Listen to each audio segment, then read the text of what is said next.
വലിയ പ്രതീക്ഷയോടെ ജനങ്ങൾക്കിടയിൽ വന്ന നേതാവായിരുന്നു രാഹുൽ മാങ്കൂട്ടം. പക്ഷെ ആ രാഹുൽ മാങ്കൂട്ടം തകർന്നടിഞ്ഞിരിക്കുകയാണ്. ഇനി അത് രാഷ്ട്രീയപരമായി നോക്കുകയാണെങ്കിൽ 2026 തെരഞ്ഞെടുപ്പിൽ ആരായിരിക്കും അവിടെ വിജയിക്കാൻ കഴിയുക? എന്തായാലും രാഹുൽ മാങ്കൂട്ടത്തിന് സീറ്റ് നൽകില്ലെന്ന് ഇപ്പോൾ തന്നെ കോൺഗ്രസിൽ ചർച്ച ആരംഭിച്ചിട്ടുണ്ടല്ലോ. അതെ, രാഹുൽ മാങ്കൂട്ടത്തിന്റെ പ്രതിച്ഛായ തകർന്നു. ഒരു വീണുടഞ്ഞു. അതെ, സൂര്യകിരീടം വീണുടഞ്ഞു. ഈ ക്യാരക്ടർ അസാസിനേഷൻ എന്നൊക്കെ പറയുന്നത് പോലെ സൂര്യകിരീടമാണോ കോഴിമുട്ടയാണോ സംശയമുണ്ട്. എന്തായാലും കൊള്ളാം. BJP-കാർ അവിടെ പ്രകടനം നടത്തിയത് ഒരു പൂവൻകോഴിയും കൊണ്ടായിരുന്നു. ഒരു BJP-യുടെ ഒരു വനിതാ പ്രവർത്തകരായിരിക്കും, മഹിളാ മോർച്ചയിലാരെങ്കിലും ആയിരിക്കും. ഒരു പൂവൻകോഴിയും കൈ പിടിച്ചുകൊണ്ടാണ് അവിടെ രാഹുൽ മാങ്കൂട്ടത്തിന്റെ ഓഫീസിലേക്ക് മാർച്ച് നടത്തിയത്. അത് ദൃശ്യങ്ങളൊക്കെ നമ്മുടെ ചാനലുകളിൽ വന്നിട്ടുണ്ട്, യൂട്യൂബിലും ഒക്കെ ആ ദൃശ്യങ്ങൾ കിടപ്പുണ്ട്. എന്തായാലും ഈ പാലക്കാട് ഇനി രാഹുൽ മാങ്കൂട്ടം മത്സരിക്കാൻ സാധ്യത ഞാൻ കാണുന്നില്ല. കോൺഗ്രസ് ആ ഒരു അബദ്ധം ഒരിക്കലും ചെയ്യില്ല. കാരണം രാഹുൽ മാങ്കൂട്ടത്തിനെ വീണ്ടും അവിടെ മത്സരിപ്പിച്ചാൽ BJP-ക്ക് അനായാസ ജയം അവിടെ ലഭിക്കും. അതൊരു ഇടതുപക്ഷ മണ്ഡലമല്ല, വലതുപക്ഷ മണ്ഡലമാണ്. നിഷ്പക്ഷരായ വോട്ടർമാർ തീർച്ചയായിട്ടും BJP-ക്ക് തിരിഞ്ഞു കുത്തും. BJP ഒരു മികച്ച ചെറുപ്പക്കാരനെയോ ചെറുപ്പക്കാരിയെയോ മത്സരിപ്പിച്ചാൽ ഒരു പരിധി വരെ ശോഭാ സുരേന്ദ്രന് ഒരു സാധ്യത ഞാൻ കാണുന്നു. കെ സുരേന്ദ്രനും മോശമല്ല. 2021 BJP ആ മണ്ഡലത്തിൽ പരാജയപ്പെട്ടത് വെറും 3000-4000 വോട്ടിനാണ്. 4000-ന് താഴെ വോട്ടിനാണ്. അത് ഈ ശ്രീധരനോടാണ്. പക്ഷെ അതിലുപരി ഒരു ചെറുപ്പക്കാരനെയോ ചെറുപ്പക്കാരിയെയോ മത്സരിപ്പിച്ചാൽ അവിടുത്തെ ചിത്രം ചിലപ്പോൾ മാറും. ഇപ്പോൾ പ്രശാന്ത് ശിവനുണ്ട്, അതുപോലെ നേരത്തെ അവിടെ സന്ദീപ് വാര്യരുടെ തട്ടകമായിരുന്നു. പക്ഷെ സന്ദീപ് വാര്യർ കോൺഗ്രസിലേക്ക് പോയി കഴിഞ്ഞു. സന്ദീപ് വാര്യരെ പാലക്കാട് അവർ പരീക്ഷിക്കുമെന്ന് എനിക്ക് തോന്നുന്നില്ല. പരീക്ഷിച്ചാൽ BJP-ക്ക് ഇത്രയും ശക്തിയുള്ള സ്ഥലമാണ്. അവരെന്ത് വില കൊടുത്തും അവിടെ സന്ദീപിനെ തോൽപ്പിക്കും. അത് അവരുടെ ഒരു അജണ്ടയാണ്. ഇപ്പോൾ അവിടെ പാലക്കാടെന്ന് ഉയർന്നു വന്നിരിക്കുന്ന ഒരു പ്രശാന്ത് ശിവൻ, അതുപോലെ വയനാട് മത്സരിച്ച പ്രിയങ്കയ്ക്കെതിരെ മത്സരിച്ച നവ്യ ഹരിദാസ്, പ്രിയങ്കയ്ക്കെതിരെയെല്ലാം മികച്ച പ്രകടനമാണ്. നല്ല പ്രകടനം തന്നെയാണ്. 1.5 ലക്ഷം പലർക്ക് സംശയമുണ്ടായിരുന്നു. കെ സുരേന്ദ്രൻ പിടിച്ച വോട്ടുകൾ നിലനിർത്താൻ കോഴിക്കോട് നിന്നും വന്ന നവ്യയ്ക്ക് കഴിയുമോ ഒരു സംശയമുണ്ടായിരുന്നു. പിന്നീട് അത് വലിയ രീതിയിൽ നവ്യ ഉണ്ണിയാർച്ച തന്നെയാണ്. ഉണ്ണിയാർച്ചയുടെ സ്ഥിരതയാർന്ന ഒരു പ്രകടനം അവർ കാഴ്ചവെച്ചു അവിടെ. അതുകൊണ്ട് നവ്യയ്ക്കും ഒരു സാധ്യതയുണ്ട്. പിന്നെ ആ മണ്ഡലത്തിൽ നിന്ന് തന്നെ ആരെങ്കിലും ചെറുപ്പക്കാരായ ആരെങ്കിലും, ഈ പ്രശാന്ത് ശിവനെ പോലെ ആരെങ്കിലും ഉയർന്നു വരാൻ സാധ്യതയുണ്ട്. അവിടെ നേതാക്കൾക്ക് പഞ്ഞമൊന്നുമില്ല BJP-യെ സംബന്ധിച്ച്. പക്ഷെ കൃഷ്ണകുമാറിനെ ഇനി BJP വീണ്ടും ഒരവസരം കൂടി കൊടുക്കും എന്ന് എനിക്ക് തോന്നുന്നു. ദയനീയമായി തന്നെ പിന്നോട്ട് പോയി. അതെ, പിന്നോട്ട് പോയിരിക്കുകയാണ്. അത് പറഞ്ഞ കണക്ക് ഈ ശ്രീധരൻ പിടിച്ചതിനേക്കാളും 10,000-ലധികം വോട്ടുകളുടെ കുറവാണ്. 11,000 വോട്ടുകളുടെ കുറവാണ് കൃഷ്ണകുമാറിന് അവിടെ ഉണ്ടായത്. ഇവിടെ ഇപ്പോൾ പാലക്കാടിനെ സംബന്ധിച്ച് ഇത് BJP-ക്ക് സത്യത്തിൽ ലോട്ടറി അടിച്ച പോലെയാണ്. കാരണം BJP ഇപ്പോൾ തുടങ്ങി. രാഹുൽ മാങ്കൂട്ടത്തിൽ ഇപ്പോൾ രാജിവെച്ചാലും ഇല്ലെങ്കിലും എണ്ണയിട്ട യന്ത്രം പോലെ BJP ഇപ്പോൾ തൊട്ട് പ്രവർത്തിക്കാൻ തുടങ്ങി. ഒരു മികച്ച സ്ഥാനാർത്ഥിയെ 2-3 പേരെ മുന്നിൽ നിർത്തി ഒരു സാധ്യത മുന്നിൽ നിർത്തിയിട്ട് മുന്നൊരുക്കങ്ങൾ ആരംഭിച്ചാൽ BJP-ക്കുള്ള സാധ്യത വളരെ വലുതാണ്. നമുക്കറിയാം അവിടെ ഇടതുപക്ഷം വിജയിക്കാനുള്ള സാധ്യത പരമാവധി 40,000 വോട്ട്, അതിനപ്പുറത്തേക്ക് അവർ പോവില്ല. 40,000 വോട്ട് തന്നെ വളരെ കഷ്ടിയാണ്. അവരിപ്പോൾ ഈ തെരഞ്ഞെടുപ്പിലാണ് അവർ കൃഷ്ണകുമാർ മത്സരിച്ചത് കൊണ്ടാണ് അവർക്ക് കുറച്ച് വോട്ട് കൂടിയത്.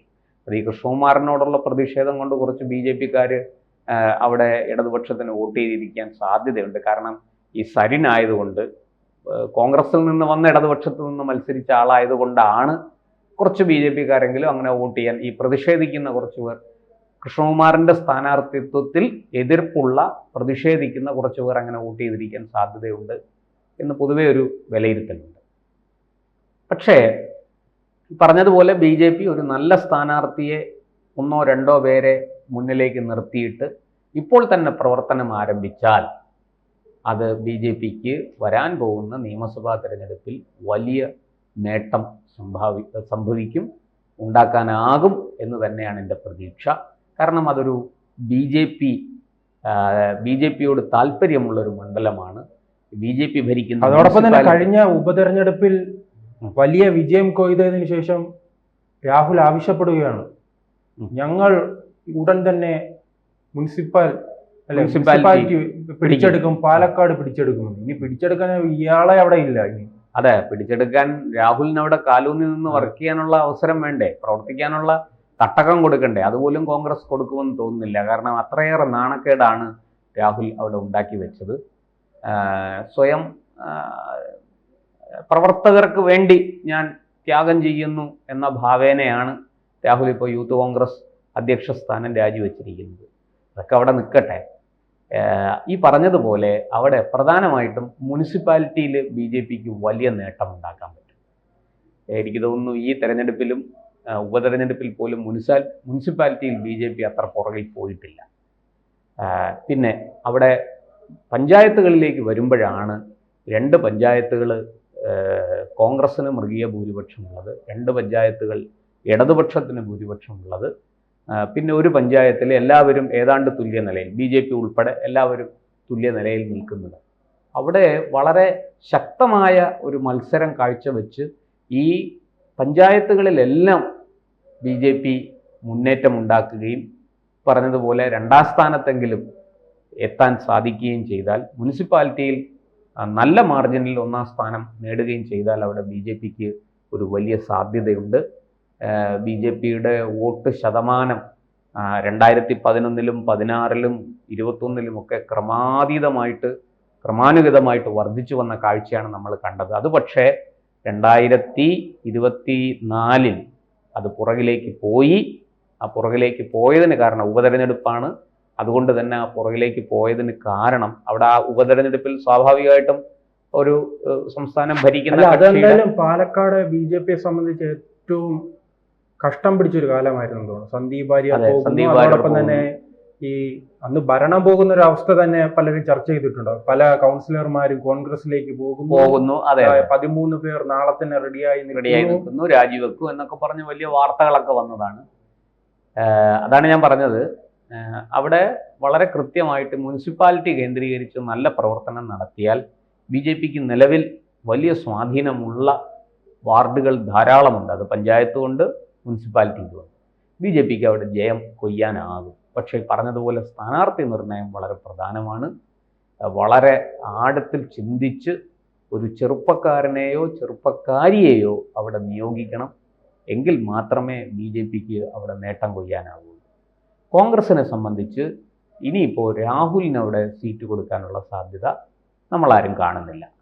പകരം എന്ത് ചെയ്യും എന്ന ചോദ്യത്തിന് ഉത്തരം ഷാഫി പറമ്പിലാണ്. വടകരയിൽ എം പി ആയിരിക്കുന്ന ഷാഫി തിരിച്ചു വന്ന് പാലക്കാട് നിയമസഭയിലേക്ക് മത്സരിച്ചാൽ ഒരു പക്ഷേ കോൺഗ്രസിന് ആ സീറ്റ് നിലനിർത്താനാകും. കാരണം 1, ഭരണവിരുദ്ധ വികാരം ശക്തമാണ്.